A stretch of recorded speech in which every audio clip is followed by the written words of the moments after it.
Bien, alors nous passons maintenant, Olivier, au football et vous nous avez mijoté un petit résumé de la journée de championnat de vendredi, première du nom, 1984-1985. Oui, la première journée grâce au concours des stations régionales de FR3, car nous pouvons présenter tous les buts de cette journée, car les stations nous ont envoyé tous ces buts et nous commençons avec Bordeaux, honneur aux champions de France, Bordeaux qui recevait vendredi soir Toulouse. Tout s'est joué dans cette rencontre en deuxième mi-temps à la 57e minute avec un premier but amené par Rohr. Ici c'est Tussaud qui est en possession du ballon. Derrière pour Rohr, loin devant pour Bernard Lacombe qui va tromper Bergerot. 1-0 pour Bordeaux et un très joli but marqué par Bernard Lacombe qui prouve qu'il est un avant-centre qui sait également marquer des buts. 3 minutes plus tard, une balle de Giresse de l'autre côté pour Tussaud, un centre et Martinez, le petit Martinez de la tête, trompe Bergerot. 2-0 pour Bordeaux. Toulouse parviendra à réduire la marque à 2 minutes de la fin après un tir de Durand repoussé par Dropsy, une tête de Stopira. Dropsy est toujours là. Et c'est finalement l'Argentin Tarantini qui réduit la marque pour Toulouse. 2-1, victoire logique de Bordeaux. Baroncelli a été l'homme du match Nantes-Toulon. C'est pourtant les Toulonnais qui ouvrent la marque par Aymon qui bat Bertrand Demanne. 1-0 pour Toulon. À Nantes, c'est le score à la mi-temps. À la reprise sur ce corner tiré par Maurice, premier but marqué par Baroncelli qui égalise donc pour le FC Nantes.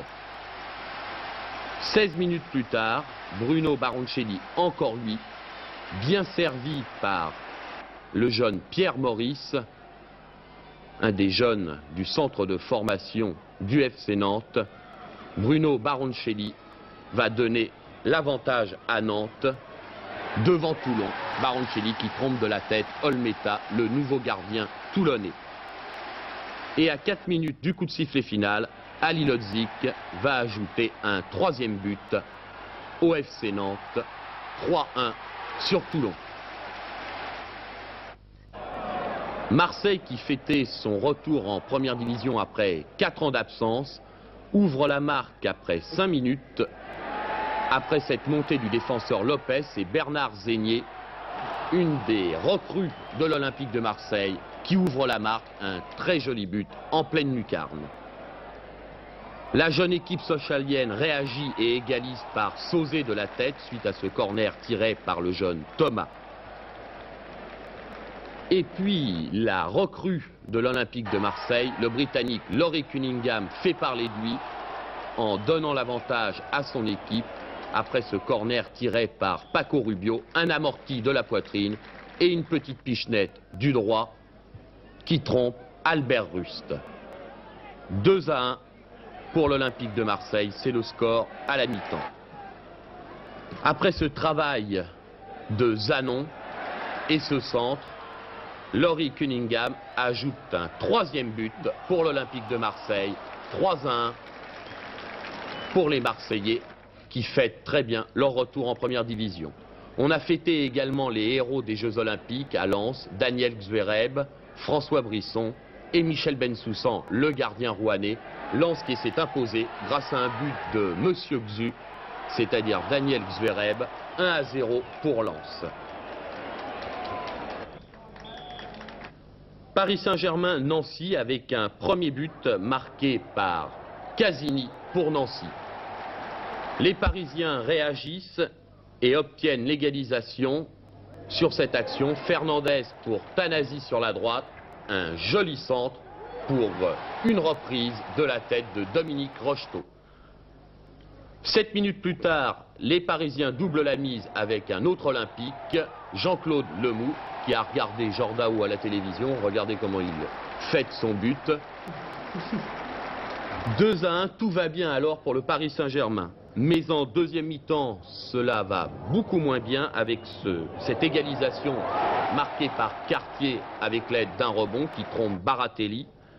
Et en fin de match, dans les 10 dernières minutes, Jacques donne l'avantage à Nancy, 3-2. Et Zawi va marquer un 4e but, servi par Jacques. 4-2 pour Nancy, devant le Paris Saint-Germain. Difficile début pour l'équipe parisienne. Bastia-Monaco, avec une victoire des Corses grâce à un but de Thierry Meyer, une des rares recrues de Bastia. 1-0 pour Bastia devant Monaco. Les Corses sont contents. Metz-Racing avec la victoire des Messins, 2-0 sur le Racing.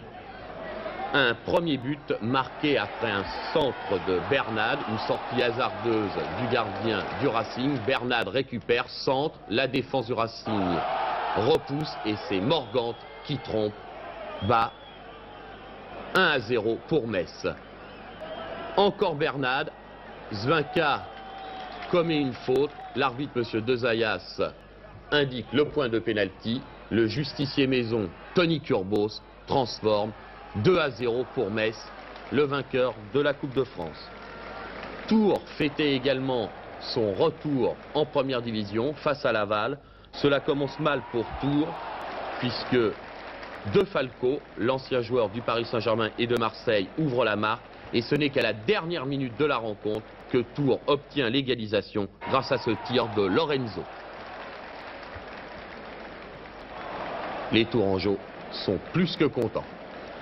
Victoire également pour Auxerre, 2-0, avec un autre joueur de la bande à Henri Michel, Patrice Garande, qui marque ici de la tête le premier but d'Auxerre. Une très belle reprise de la tête après ce centre de Barret.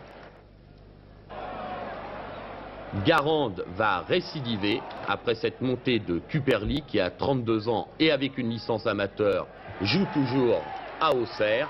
Un centre de Ferreri et c'est Garande qui est à la réception. 2-0, victoire méritée d'Auxerre. Alors en ce qui concerne ces résultats, signalons donc qu'il n'y a qu'une seule victoire à l'extérieur pour cette première journée. Nancy au Parc des Princes face à Paris Saint-Germain et on passe tout de suite à la deuxième division. Dans le groupe A, c'était la deuxième journée. Guingamp a battu Besançon 5-2 à Besançon. Orléans s'est imposé, c'est la surprise, à Rennes 1-0, but de Berdol. Le Havre battu chez lui par Valenciennes 3-1. Au classement, 3 clubs sont en tête. Guingamp, Sedan et Orléans avec 4 points. Dans le groupe B, cet après-midi, Cannes a battu Le Puy 3-1. Alès a gagné à Béziers 5-1 avec 3 buts de Kéry. Saint-Étienne a battu Valence 2-1 avec 2 buts de Milla. Au classement, Montpellier, Thonon et Cannes sont en tête avec 4 points, c'est-à-dire 2 victoires.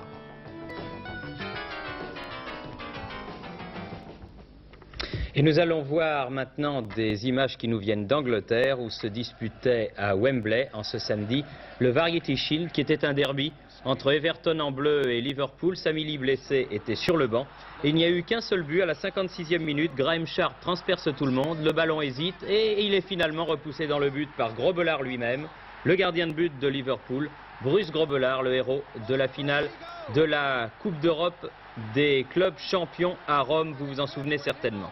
La percée de Sharp, son tir repoussé une première fois, une deuxième, Grobelaar est sorti et bad luck, comme on dit en Angleterre, la balle lui rebondit juste dans l'axe du but.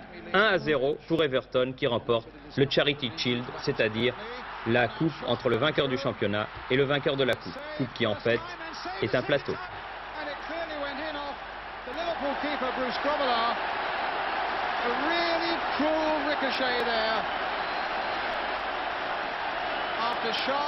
Eh ben dites-moi, Alain Vernon, pour un but curieux, c'est un but curieux ça, hein? Ah oui, en début de saison surtout. Oui, j'avoue que là, c'est quand même... Bon. Vous vouliez me parler du Racing peut-être? Je voulais vous parler de la saison nationale, effectivement, on en a déjà beaucoup parlé dans cette émission de Stade 2, mais finalement, après le superbe été international de notre football, le retour en première division de 2 clubs au nom prestigieux, l'Olympique de Marseille et le Racing.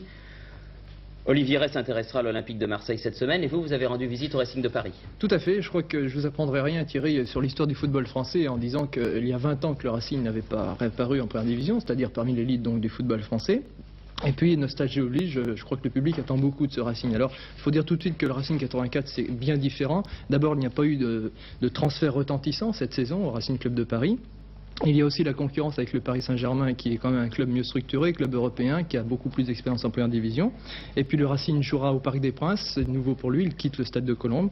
Enfin, le Racing c'est aussi beaucoup de moyens financiers derrière, mais peut-être des ambitions assez réalistes ou du moins les premières années. Alors on va essayer de voir comment les dirigeants et les joueurs répondent à toutes ces questions. Le Racing en première division. Ambiance extraordinaire au Parc des Princes où le Racing Club de Paris à gauche attaque les footballeurs de Reims. Pinverne dégage devant plus de 40 000 spectateurs. La pression des avants du Racing est fantastique. Sénac descend, passe à Ujlaki. Sénac centre. Ujlaki marque, mais le but est refusé pour hors-jeu. On voit ce qui s'est passé il y a 20 ans au Racing, c'est difficile de reprendre les couleurs du Racing en première division, mais j'ai connu un petit peu ça à Marseille aussi, donc pour moi ce ne sera pas trop difficile.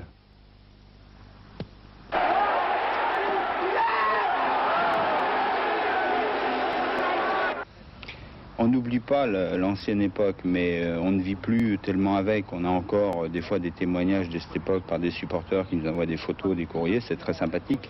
Mais enfin, c'est un Racing moderne, new look si on veut, et nous, toute l'équipe, les dirigeants, on est prêts à supporter le poids du Racing et de son passé, et j'espère qu'on y arrivera assez bien, et l'équipe a été construite dans ce sens. Et c'est vrai que le nouveau Racing veut protéger sa réputation d'homogénéité. Auckland le Norvégien, Renault, Zwincka, Citer ou Ekeke ont fait du Racing l'équipe la plus efficace de deuxième division la saison passée. Sans oublier l'international algérien du milieu de terrain parisien, Rabat Madjer. C'est d'ailleurs cette cohésion qui a permis au Racing de battre Saint-Etienne en match retour des barrages au mois de mai. Auckland puis Citer ont signé pour le Racing un visa d'entrée en première division. Paris, c'est pas faire d'un jour, et le Racing non plus. Le Racing, pour l'instant, deux ans d'existence, et je pense que notre objectif, c'est une avance non pas linéaire, mais plutôt par palier. Le premier palier était la montée en première division. On a mis 2 saisons pour y parvenir.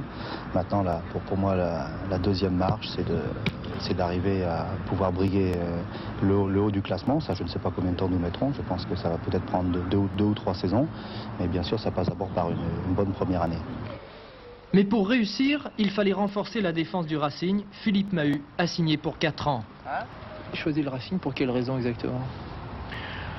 La première, c'est parce qu'avec Saint-Etienne, nous descendons en seconde division et ça ne m'intéressait pas à 28 ans de rester en seconde division.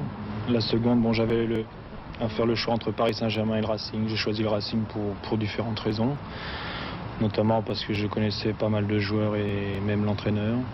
Et puis parce que le Racing, je crois que c'est le club de l'avenir. Le Racing Club d'avenir, c'est peut-être ce qui a également décidé Richard Honorine. Il a quitté Brest et la Bretagne pour la capitale. Il jouera arrière-gauche. Au milieu, le club parisien a fait appel notamment au meneur de jeu de Lens, Philippe Piet. 26 ans, il aura un rôle offensif. Enfin en attaque, Jean-Michel Bridier a quitté le Red Star pour rejoindre le Racing. Des bons joueurs, mais pas de stars dans un club pourtant aisé. Alors, pourquoi ? Premièrement, notre recrutement a été commencé très tardivement du fait que nous avons été la dernière équipe à rejoindre la première division. Deuxièmement, l'état d'esprit ayant beaucoup compté dans le recrutement, nous avons écarté certains joueurs qui auraient pu venir chez nous. Et troisièmement, le recrutement a été fait selon les désirs de l'entraîneur et surtout selon un processus de complémentarité par rapport à l'équipe qui existait la saison dernière.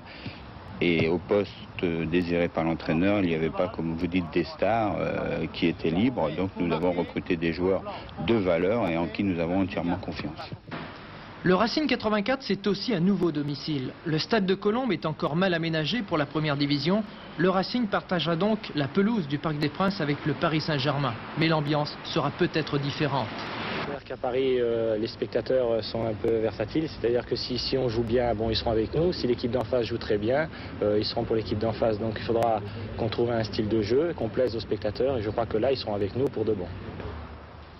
Le Racing a maintenant 9 mois pour convaincre. 38 matchs en première division pour reconquérir une crédibilité, installer une confiance dans l'équipe. Une équipe qui a inscrit plus de 100 buts la saison passée, barrage compris. Le retour en première division, c'est en quelque sorte un apprentissage.